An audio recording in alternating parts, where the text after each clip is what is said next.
उठेला दरदिया ए राजा तोरे पोरे हमारा हो जाइके भवानी न बोलाई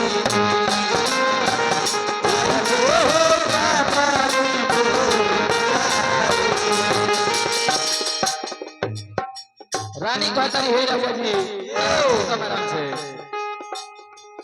उठला दरदिया ए राजा पोरे पोरे हमारा हो उठला दरदिया ए राजा पोरे पोरे उठला दरदिया ए राजा पोरे पोरे हमारा हो उठला दरदिया ए राजा पोरे पोरे हमारा हो जाइके भवानी न बोलाई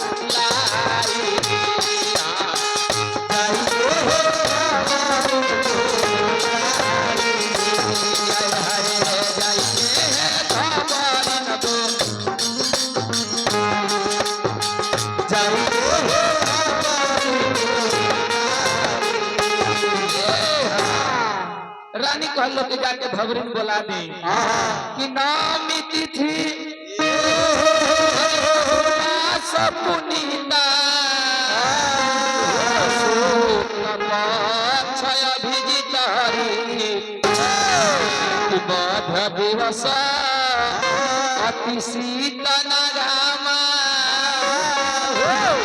12 बजे दिन में भगवान राम के जन्म भइल पूरा अवधपुर में हल्ला हो गई बाप रे बाप राजा दशरथ के तो एक कहू लइका ना होत रहलस राजा जी का कहले है जे बाप रे 4 गो लइका हो गइलस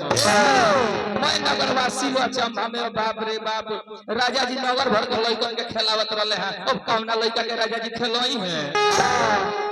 पूरा नगर के लोग सोहर गावता मंगल गावता देखी सोहर शुरू होके जा रहा बा हई कुल से काम चली ना दोरा लेके आग बने जा देखी तो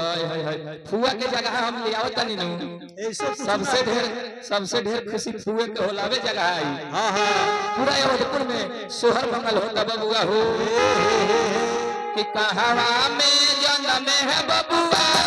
राम